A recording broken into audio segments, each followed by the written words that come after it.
especificidade nos sistemas sensoriais que vão construir essa realidade. Por isso que, nós não conseguimos, de uma certa maneira, distinguir concretamente até uma realidade que ela não seja próxima dos sistemas sensoriais que absorvem ela, e a gente está limitado a ela, né? Ou seja, dessa forma que eu captei a informação.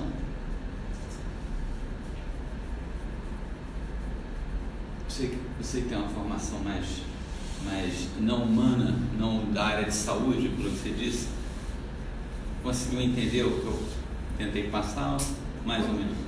Não sei se o juízo de valor é o correto diante da área de vocês, mas eu fiquei lembrando, né, na sua explicação, um livro, alguma coisa com decifrar pessoas. E quem escreveu o livro não foi um psicólogo, foi uma defensora pública. É um livro verde, né? Capa verde. Capa marrom. E ela começou como uma defensoria pública, depois ela desempenhou um trabalho muito bom e ela foi chamada para ser assistente de acusação do Ministério Público, para começar a analisar o comportamento, como você falou, da perna e tal, para ajudar no tribunal de júri. Alguma coisa nesse sentido. Foi por aí que eu fiquei pensando. Você observar o comportamento, a forma de falar tal, e daí você ter uma percepção e também influenciar, enfim. Eu fiquei assim, mais ou menos na minha área, pensando alguma coisa nesse sentido. Alguma outra coisa que veio ao pensamento de vocês com isso? O fato é assim, nós captamos informação, só que aquilo que nós captamos, ela está limitada ao funcionamento dos sensores. Se esses sensores eles forem modificados pelo que a gente sabe sobre o cérebro e da parte mais recente, o cérebro ele vai se adaptar a essa modificação. Tecnicamente falando é isso. Isso na realidade é o conceito de plasticidade. Então, ou seja, se eu mudar os sensores, eu vou adquirir uma outra realidade em função, digamos assim, dessa nova alimentação ao sistema e a dessa possibilidade de troca. O que, quando nós manipulamos isso, nós consequentemente manipulamos aquilo que nós temos de informação interna e a gente vai perceber o mundo de uma outra forma. Então essa relação ela seria importante de se pensar com calma, até para as coisas que o Tanaka e a Bruna vão estar conversando. Só lá dentro, você falou, já introduzindo aí a atenção. Vamos tentar imaginar, eu acho que é legal fazer o link com o que o Pedro falou, né, porque a gente começa a entrar, né, nesse, principalmente toda a construção dele e essa parte final que ele falou. Se a gente fala aqui em sensação,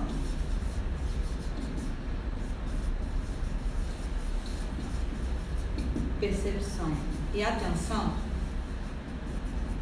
eu vou entrar numa ideia de que a atenção ela é limitada, né? Só para a gente construir também aquilo que eu falei no início em relação à atualidade que a gente está, né? É engraçado porque todas as gerações acham que a nova geração é um problema, mas eu acho que tem um problema atual que ele é dividido por todos nós.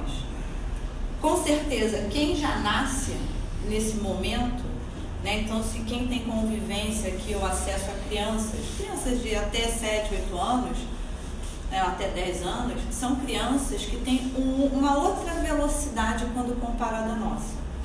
Provavelmente, né, quando a gente fala no conceito de neuroplasticidade, eu acho que tem alguém ali fora. Eu tô sempre ouço quando aparece alguém. A percepção é boa. Né? E quando a gente vê essas crianças atualmente, a gente vê uma velocidade diferente. Elas funcionam no mundo de uma forma diferente. Isso eu estou falando da quantidade de informação que a gente recebe realmente, que ela vem numa velocidade atual que não acompanha a velocidade na mudança do nosso processamento, na mudança plástica do cérebro. A gente não consegue acompanhar. Quem já nasce nesse momento tem um outro acompanhamento. Bom, enfim. Então, a sensação, ok. Todos os nossos sensores, eles são estimulados a todo momento. Auditivo, né, a parte tátil, né, a própria parte proprioceptiva, olfativa, visual. Uma parte dessa informação, ela vai ficar, ela não vai conseguir passar para esse outro estágio. Né? A gente pode até pensar aqui numa metáfora, numa questão de quantidade, como se fosse um filtro mesmo. Uma parte vai ser percebida. Vai ser percebida porque ela vai acessar, né, ou vai ativar alguma coisa que já esteja registrada na memória, como o Pedro falou, alguma coisa que faça parte da nossa história. Né? Ela vai estar associada ao histórico, ao nosso histórico. Por isso que a percepção ela é muito individual. A sensação, apesar de existir uma variabilidade individual, todo mundo tem os sensores aqui. Pelo menos é o que se espera. Algumas pessoas têm uma dificuldade maior. Eu estou ouvindo lá fora, né? Mas talvez porque eu esteja preocupada. Porque se alguém aqui estivesse preocupado também, não quer dizer que a pessoa não receba essa informação. Provavelmente todo mundo está recebendo a informação de movimento aqui fora, ou de barulho. Mas eu estou preocupada com isso. Então, por isso, eu estou percebendo com uma cuidade muito maior do que qualquer outra pessoa que não esteja preocupada. E aí a gente percebe uma informação. Só que entre a percepção e a atenção, a gente tem mais um filtro, né? Ou mais um afunilamento. É tanto que a atenção ela é considerada uma capacidade limitada. Ou seja, a gente não consegue prestar atenção a várias informações ao mesmo tempo. Existe uma limitação em relação a isso. Quanto é isso? Eu não sei. Ninguém tem essa informação. Qual o tamanho dessa capacidade, o quanto ela é ajustável. É que nem se a gente começar a pensar num computador, né? Hoje se fala em terabytes. Provavelmente nenhum indivíduo aqui, né? Se a gente estiver falando de empresa, alguma coisa extremamente grande, uma indústria, mas individualmente ninguém vai conseguir, né, ter uma quantidade de informação numa vida, em 10, 15 anos, de 1 terabyte de coisa processada. A gente limpa as coisas, joga fora, também, mas é um limite. Daquilo de não sei quantos terabytes você não vai passar. Se você compra uma máquina que tem uma limitação no hardware, pode ser um limite extremamente grande, mas existe um limite. A atenção é assim, a gente não tem hoje essa informação de que limite é esse, quanto de informação ao mesmo tempo a gente é capaz de processar, de acessar, o quanto isso é modificável. Será que uma criança hoje, que ela vive nesse mundo, nessa velocidade diferente, ela consegue se adaptar de uma forma e ter essa capacidade aumentada? Como é que isso funciona? A gente não tem nem tempo, né?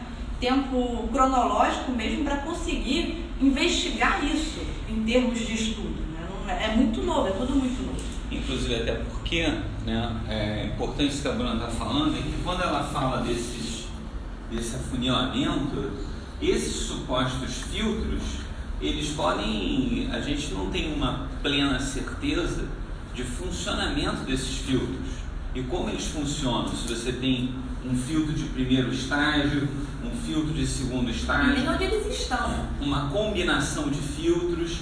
O que a gente sabe, né, é que por isso que a gente definiu no começo a questão da sensação, é que essa entrada inicial, né, enquanto ela estava falando, eu estava pensando até em outras coisas, mas assim, essa entrada inicial, ela fica no caminho, uma grande parte disso, né, desses inputs, porque imagina, o que a gente está na realidade falando é de uma limitação desse tamanho, né? Se eu dei o exemplo do próprio espectro de luz, que você é limitado já por um feixe pequeno, imagina dentro desse processo todo, né?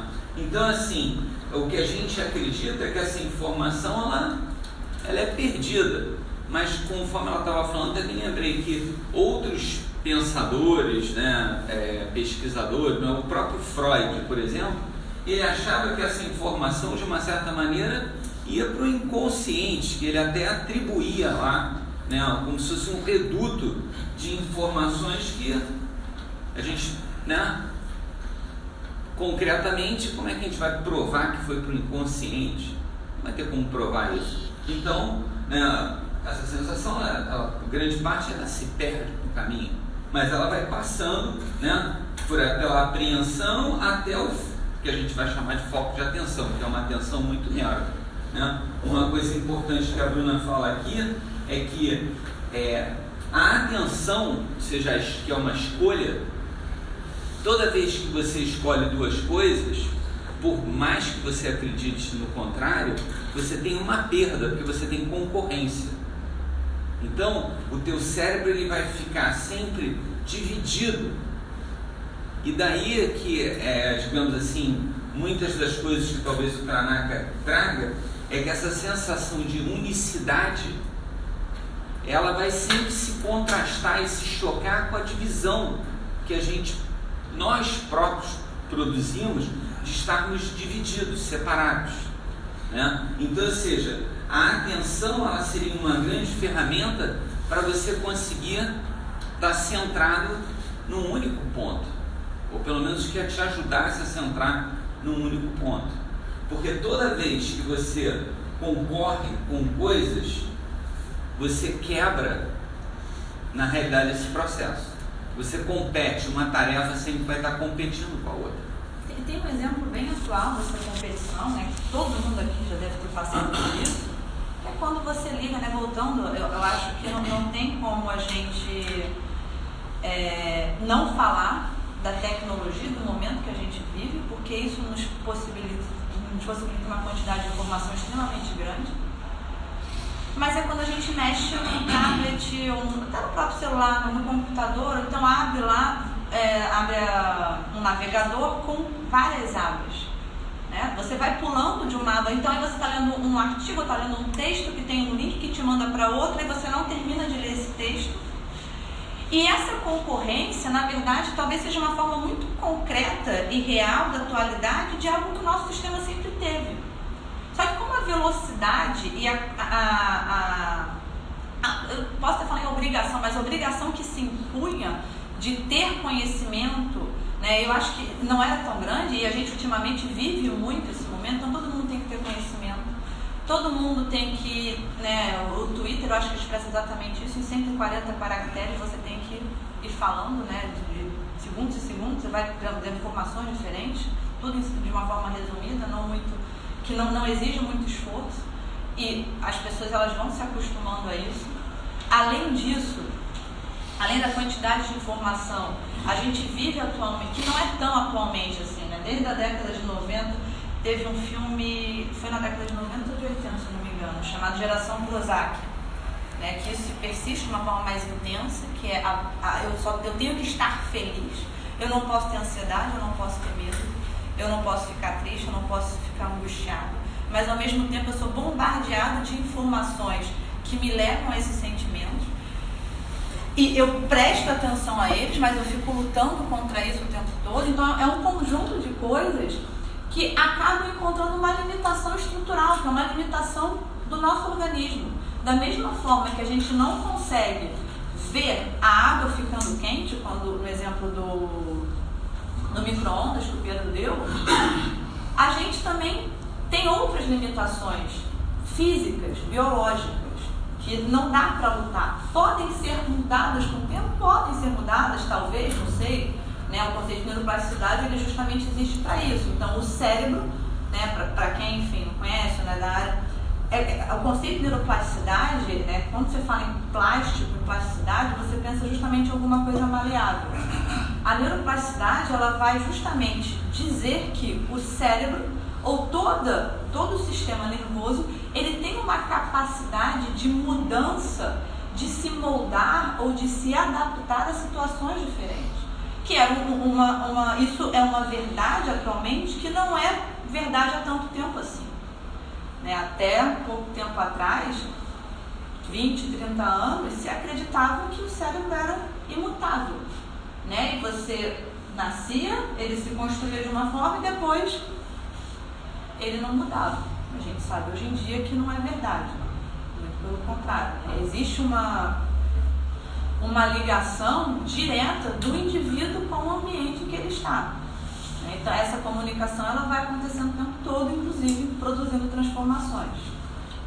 Você fala alguma coisa? Não, prática. Não, prática.